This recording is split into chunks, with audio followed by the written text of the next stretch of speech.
Ich entscheide jetzt, was hier passiert. Was ist mit meinem Geld? Ich zahle Ihnen sogar noch eine Extraprämie. Hauptsache, Sie tun, was ich sage. Kann es sein, dass Uli ein Problem mit Männern hat? Wie kommst du denn darauf? Er benimmt sich sehr merkwürdig, seit ich ihm erzählt habe, dass ich schwul bin. Was? Sie müssen nur noch unterschreiben. Und dann gehört Brandner Bravo Uli. Verzeih mir, Arno. Clarissa. Und jetzt?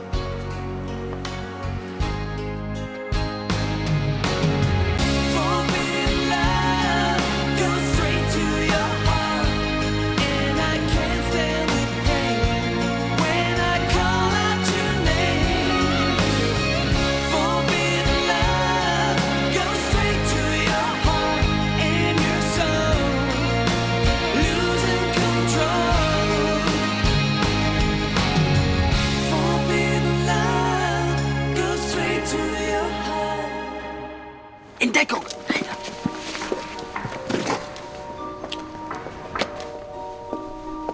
Habt ihr euch in dieser Schmuddelgegend verfahren? Ich kann euch gerne mit einem Stadtplan aushelfen. Wie großzügig von dir, Clarissa. Aber den brauchst du doch sicherlich selber. Oder was führt dich hierher? Mein großes Herz. Und euch? Ich glaube kaum, dass dich das etwas angeht. Da will ich helfen. Zum ersten Mal in deinem Leben. Die Kinder in dem Heim, das ich gerade besucht habe, sind aber ganz anderer Meinung. Ohne meine Spenden hätten die Kleinen nicht mal Spielzeug. Mutter Teresa war ein Nichts gegen dich. Sozial Benachteiligte lagen mir schon immer besonders am Herzen. Aber nur, wenn die Öffentlichkeit auch davon erfährt, oder? Henning, du hast Vorurteile.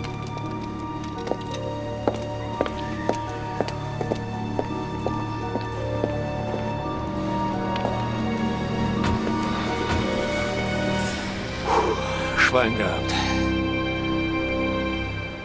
Ach, du bist schwul. Das ist ja eine Überraschung. Hätte ich nicht gedacht. Hast du ein Problem damit? Ich? Wieso sollte ich? Wenn ich an Ulis Reaktion denke.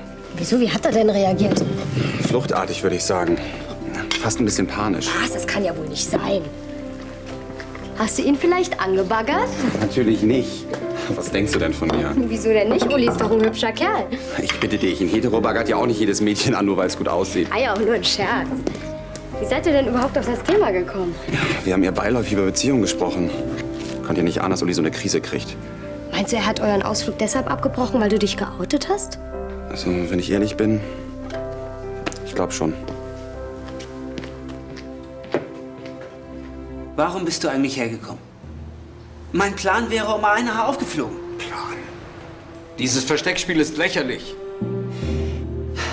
Wenn wir Clarissa vor aller Welt bloßstellen wollen, dann müssen wir nur mal abwarten, bis ihre Biografie erschienen ist. Aber wir gehen ein großes Risiko ein, wenn wir ihn länger versteckt halten. Wo soll sie ihn denn finden? Hm? Vielleicht hat sie ihn vorhin doch erkannt und schickt jetzt irgendwelche Leute los, die die ganze Gegend hier durchkämmen. Ja, Haus für Haus, Wohnung für Wohnung. Das ist doch absurd. Wie auch immer. Ich werde heute noch zur Polizei gehen. Kannst du mir bitte mal erklären, warum du so ungeduldig bist? Weil ich die Geschichte endlich hinter mich bringen will. Aber damit zerstörst du alles. Je länger wir abwarten, desto mehr können wir erreichen. Dass Clarissa seit 25 Jahren zu Unrecht unseren Namen trägt, können wir jetzt schon beweisen. Heute, hier, sofort. Meine Herren, könnten Sie Ihren Streit bitte woanders fortführen? Ja, Sie haben ja recht. Wir drehen uns eh bloß im Kreis. Wie ist eigentlich Ihre Meinung zu dem Ganzen? Wenn am Ende das Geld stimmt, ist mir alles recht. Sehr hilfreich. So, und jetzt muss ich Sie leider bitten. Ja.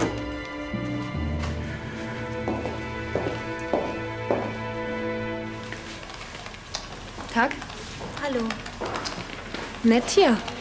Und so viel Platz für Sie alleine. Gefällt mir auch ganz gut, danke. Haben Sie Philipp um den Finger gewickelt, um ein eigenes Büro zu bekommen? Oder etwa Arno? Dass es dafür rein praktische Gründe gibt, können Sie sich wohl nicht vorstellen. Brandenbau? Steffi, wie schön, dass du dich mal bei uns blicken lässt. Gehen wir zu mir rüber? Ja, ich wollte eigentlich zu Philipp. Oh, der ist auf einer Baustelle. Das tut mir leid. Aber du kannst gerne hier warten. Er ist sicher bald zurück. Ja. Na, was hältst du von unserer Sekretärin? Ach du, reizend. Ganz reizend. Kann sie wenigstens lesen und schreiben? Sie kann. Wenn du meinst. Und was Philipp und Sie betrifft, Steffi? Tom ist schon okay. Entschuldigen Sie bitte die Störung, aber es ist wichtig. Ja, was gibt's? Ich habe gerade mit einem Herrn vom Bauamt gesprochen. Die Stadt plant eine Rathauserweiterung und möchte, dass sich Brandenbau an der Ausschreibung beteiligt. Das hat er so deutlich gesagt? Es muss wohl mit dem Bau der Messehalle zu tun haben. Er hat jedenfalls begeistert von dem Projekt erzählt. Das sind doch gute Nachrichten. Ja, alles Weitere habe ich dann hier aufgeschrieben. Danke. Wer redet eigentlich ständig von einer Baukrise? Ganz bestimmt nicht Brandner Bau. Tom ist schwul. Na und? Ja, verstehst du das denn nicht? Hat er sich denn angebaggert? Nein. Warum machst du dann so ein Theater? Ja, mir war das trotzdem unangenehm. Wir waren ganz alleine da draußen. Und deswegen bist du einfach so abgehauen? Hast das ganze Wochenende sausen lassen? Ja, du hättest dich wahrscheinlich ohne mit der Wimper zu zucken bei ihm in den Schlafsack gelegt. Ja, bevor ich mir was abfriere, klar, warum nicht? Nee, das war mir zu heftig. Der Nerv mit Katis Bruder damals auf der Silvesterparty hat mir vollkommen gereicht. Kann sein, dass du ein bisschen übertreibst. So, dass Gero mir an die Wäsche wollte, das habe ich mir bestimmt nicht eingebildet. Naja, aber Tom hat sich doch ganz anders verhalten. Ja, aber vielleicht hätte er sich im Laufe der Nacht noch mal anders überlegt. Jetzt komm mal runter von dem Film. Du tust ja so, als wollte jeder Schwule dich vernaschen. Wovor hast du eigentlich Angst? Vor überhaupt nichts. Ich habe mich nur gefragt, warum hat Tom mir das nicht vorher gesagt? Ist doch seine Sache. Was sagt nämlich Millie dazu? Hab noch nicht mit ihr drüber geredet. Warum nicht? Das ist doch nicht meine Sache. Tom kann sich doch selber outen. Eigentlich seid ihr doch dicke Freunde. Und wie soll es jetzt weitergehen mit ihm und dir? Ja, ich das wüsste. Oh, ich danke Ihnen. Das hört man gerne. Ja, ich freue mich. Auf Wiederhören. Danke. Grüß dich. Na? Wie wär's mit einer kleinen Kaffeepause? Ach, Kinder, daraus wird leider nichts. Hier gibt's im Moment eine Menge zu tun, Philipp. Ich brauche dich sofort. Was bist du denn so hektisch? Hier, lies das. Unser Angebot auf die Ausschreibung. Muss schnellstens raus. Das ist wirklich ein interessantes Projekt. Ja, und wir haben beste Chancen, den Zuschlag zu kriegen. Noch wenn wir das günstigste Angebot einreichen. Ach, das ist nicht alleine das Kriterium. Zurzeit haben wir bei der Stadtverwaltung einen sehr guten Ruf. Wie kommst du darauf? Ich habe gerade mit dem zuständigen Beamten telefoniert. Der war so begeistert von unserer Messehalle, dass er uns diesen Auftrag am liebsten sofort so zuschanzen würde. Na, dann hat die Arbeit sich doch gelohnt. Ja. Und das hat die Firma allein dir zu verdanken, weißt du das? Na, dann ist es wohl besser, ich lasse euch jetzt arbeiten. Ja, das geht leider vor. Komm. Ich bring dich noch raus. Tschüss, Arno. Tschüss, Steffi, tut mir leid. Bin ich froh, dass du dein Büro mit Arno teilst und nicht mit diesem Blondchen. Ach komm. Also, mach's gut. Wollen wir heute Abend noch was essen gehen? Ja, gern. Okay, schön. Tschüss. Bis dann. Feine Sache, so ein eigenes Büro, nicht wahr? Tut mir leid, es war Herr Brandners Idee. Mir egal, auf wessen Mist das gewachsen ist. Mir passt es jedenfalls nicht. Ich wollte Sie wirklich nicht vertreiben. Hier werden sich einige Leute noch wundern. Tut mir leid. Ich habe Sie warten lassen. Ja, ich bitte Sie, gnädige Frau. In dem Kinderheim ging es ja wirklich ziemlich turbulent zu. Furchtbare Verhältnisse. Dabei tue ich schon, was ich kann. Ohne Ihre großzügigen Spenden sieht es da sicher anders aus. Reichtum verpflichtet zu sozialer Verantwortung. Das war schon immer meine Devise. Da muss man eben gewisse Mühen in Kauf nehmen. Auch ein Sherry? Nein, danke, ich möchte einen klaren Kopf behalten. Reichtum verpflichtet zu sozialer Verantwortung. Nicht, dass ich nachher doch irgendwelchen Unsinn schreibe. Wenn wir schon beim Thema sind, von meinem sozialen Engagement konnten Sie sich jetzt überzeugen. Und das werde ich in Ihrer Biografie entsprechend würdigen.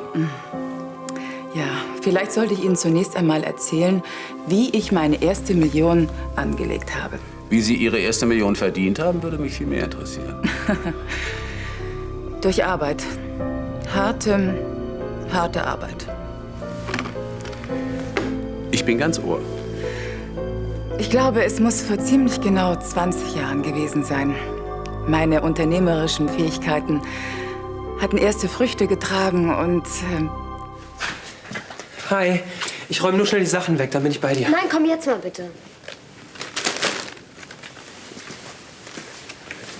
Wie geht's deinem Knie? Ach, heute geht's. Hör mal, bislang dachte ich immer, wir sagen uns die Wahrheit. Klar, tun wir doch auch immer, oder? Heute Morgen hast du mich aber angelogen. Wovon sprichst du überhaupt? Von Tom. Ach so. Du hättest mir ruhig sagen können, dass du seinetwegen die Wanderung abgebrochen hast. Wie kommst du denn darauf? Tom hat es mir erzählt. Und er vermutet, du hättest ein Problem damit, dass er schwul ist. Ich dachte, er kriegt das vielleicht nicht so mit. Entschuldige mal, wenn du von einem Moment zum nächsten wieder nach Hause willst. Na, jedenfalls habe ich das gehofft. Und wieso hast du mir davon nichts erzählt? Weil ich selber bescheuert fand, wie ich reagiert habe. Ich verstehe das aber auch nicht. Du hast doch nichts gegen Schwule. Nein, habe ich auch nicht. Trotzdem habe ich mich irgendwie unwohl gefühlt mit Tom da draußen. Aber er hat dich doch nicht angebaggert, oder? Nein, das hat er auch nicht. Die ganze Sache hat mich an die Geschichte mit Gero damals erinnert. Ich wollte einfach nicht, dass mir das nochmal passiert. Und jetzt? Willst du jedes Mal abhauen, wenn Tom nach Hause kommt? Natürlich nicht.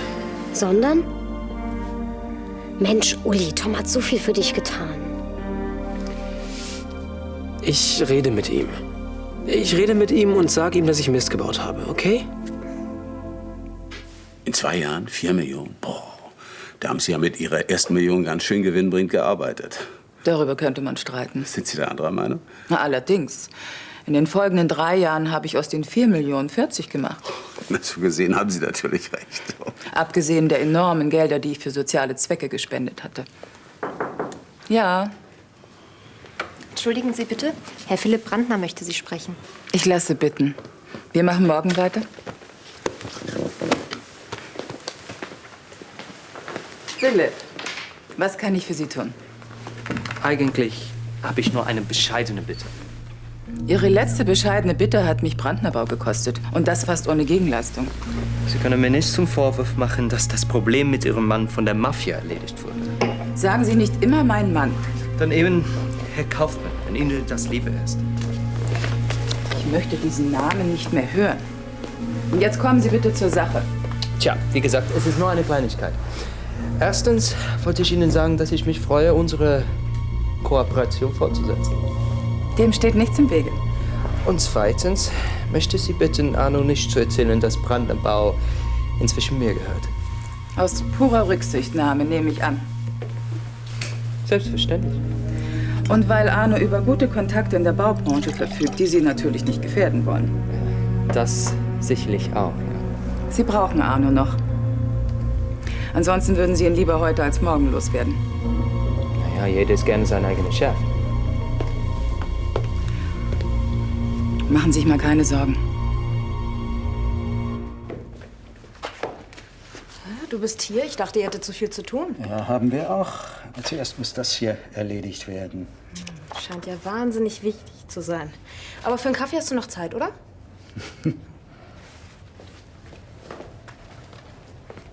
Ich schätze, dass mir nachher eines der wichtigsten Gespräche meiner Karriere bevorsteht. Mit wem? Mit dem Chef der Kreditabteilung meiner Bank. Was hast du vor? Jetzt spann dich nicht auf die Folter. Ich habe vor, die Firma Brandnerbau wieder ihrem ursprünglichen Besitzer zuzuführen. Du willst Clarissa ihre Firma abkaufen? Wird ja auch langsam Zeit, nicht? Das wäre fantastisch. Die Gelegenheit ist günstig. Die Geschäfte laufen gut. Und wann willst du Philipp einweihen? Dem habe ich noch nichts gesagt. Soll eine Überraschung werden. Naja, für ihn ändert sich ja eigentlich auch nichts. Wir werden sehen. Behältst du es noch für dich? Und Sie sind sicher, dass Clarissa Kaufmann nicht bemerkt hat? Absolut sicher, sonst hätte sie auf irgendeine Weise reagiert. Gut. Und vielen Dank, dass Sie die Lage noch mal eruiert haben. Das tue ich aus eigenem Interesse. Neue Aspekte für Clarissas Biografie. Ich verabschiede mich jetzt. Moment. Alles klar, die Luft ist rein. Auf Wiedersehen, Herr von Anstetten. Auf Wiedersehen. Auf Wiedersehen, hallo. Hallo. Hallo. Und? Hat Guldenberg etwas herausbekommen? Ja, es besteht keine Gefahr. Clarissa hat Kaufmann nicht gesehen. Wenn ich mir das vorstelle, durch einen dummen Zufall wäre beinahe unser ganzer Plan aufgeflogen. Sag das mal meinem Vater. Er will unseren Trumpf unbedingt noch vor der Veröffentlichung der Biografie ausspielen. Warum hat er es denn so eilig damit? Er will endlich einen Schlussstrich unter die Sache ziehen, sagt er. Das verstehe ich nicht. Christoph wägt doch sonst immer alles ganz rational ab. Ja, aber manchmal ist er eben auch furchtbar stur. Dann musst du ihn überreden. Das habe ich doch schon versucht. Nicht zu machen.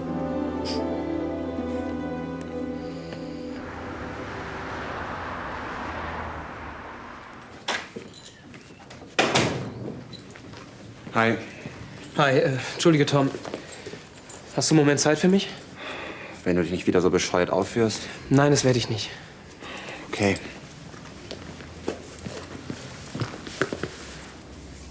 Was ich sagen wollte. Ja, komm, spuck's schon aus. Du willst, dass ich ausziehe. Was? Wie kommst du denn darauf? Nein, ich möchte mich bei dir entschuldigen. Ich habe mich einfach saublöd benommen bei unserem Ausflug. Total bescheuert und es tut mir leid. Das ist nett von dir. Es hat mich nur gewundert, dass du so ausgeflippt bist. Damit habe ich echt nicht gerechnet. Tja, völlig idiotisch. Du bist ehrlich zu mir und ich mach so einen Aufstand. Ja, warum eigentlich? Das würde mich schon interessieren. Aus Angst? Ich weiß auch nicht. Angst? Ja, wovor denn? Um ehrlich zu sein, dass du mich anmachst.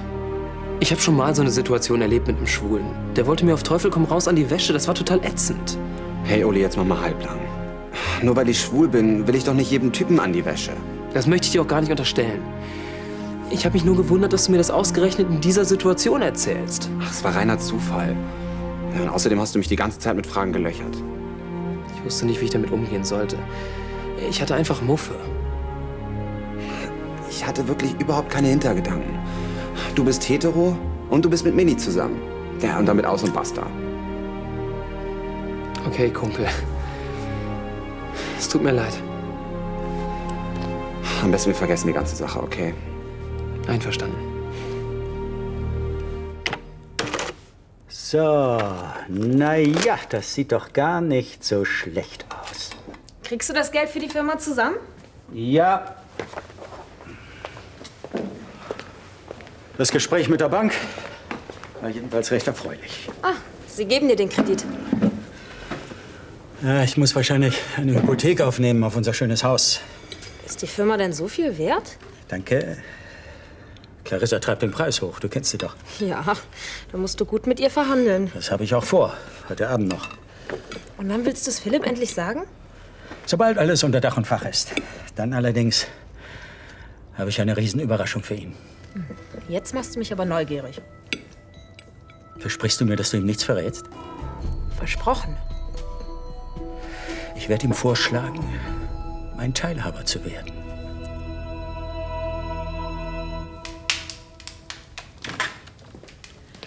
Entschuldige, störe ich?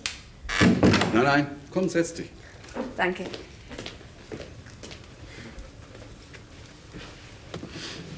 Möchtest du was trinken? Einen Cognac vielleicht? Nein, nein, im Moment nicht.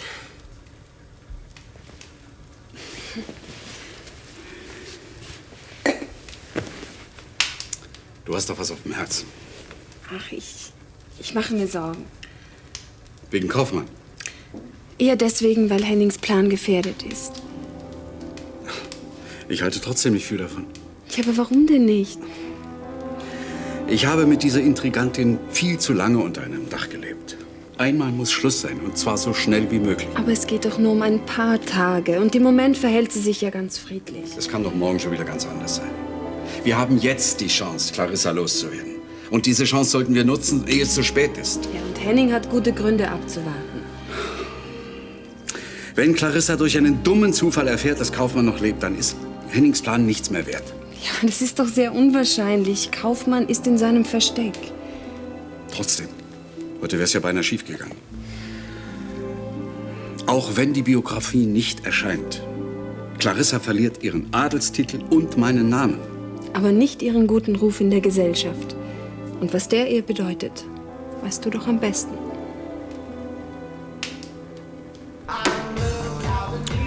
Und? Habt ihr euren Stress jetzt endlich geklärt? Mhm. Obwohl ich nach wie vor nicht ganz verstehe, wieso Uli so reagiert hat. Ja, es war vielleicht einfach nicht der beste Moment, um ihm zu sagen, dass du auf Männer stehst. Mein Gott, wir sind auf Liebe und Beziehung gekommen. Hätte ich da meinen Mund halten sollen. Naja, versetz dich doch mal in Ulis Lage. Ihr seid ja draußen allein im Wald, im gleichen Schlafsack. Was willst du damit sagen? Das kannst du ja denken. Nee. Also los, spuck's aus. Ja, vielleicht hast du unbewusst hier doch einen Hintergedanken. Für wie blöd hältst du mich eigentlich? Uli ist hetero und er ist mit Minnie zusammen. Ja, deswegen kannst du ja trotzdem mal einen Versuchsballon starten. Manche Heteros interessieren sich ja auch für Männer. Ach so. Mit anderen Worten, ich wollte ihn also anbaggern. Nee, nicht so direkt. Sagen wir mal so, du wolltest deine Chancen abklopfen. Das ist ja wohl der größte Blödsinn, den ich je gehört habe. Das ist absoluter Bullshit. Tut mir leid, ich wollte dir nicht so nahe treten. Dass Uli nichts von Männern will, damit muss ich mich abfinden. Ich wollte natürlich sagen, ich habe damit überhaupt kein Problem. Ich meine, ich denke überhaupt nicht drüber nach. Schon gut, Tom. Willst du noch ein Bier?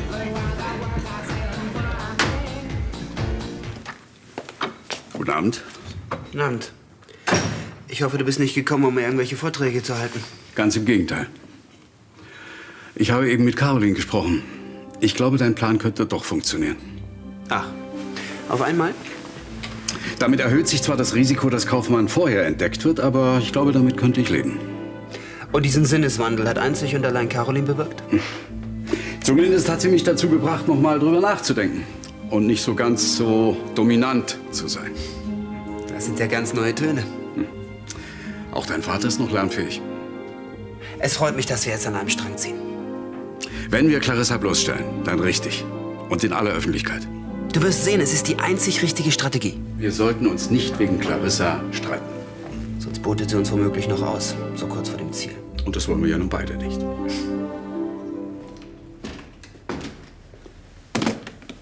Hey, wir wollten doch heute Abend essen gehen. Stimmt. Aber leider ist was dazwischen gekommen. Restaurant abgebrannt? Knapp daneben. Gibt's was zu feiern? Ich denke schon. Und was, wenn ich fragen darf? Mir wurde verboten, darüber zu sprechen.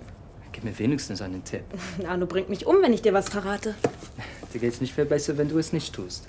Meine Foltermethoden sind berüchtigt. Das fühlt sich nicht wie Folter an. Du wirst es noch erleben, wenn du nicht redest.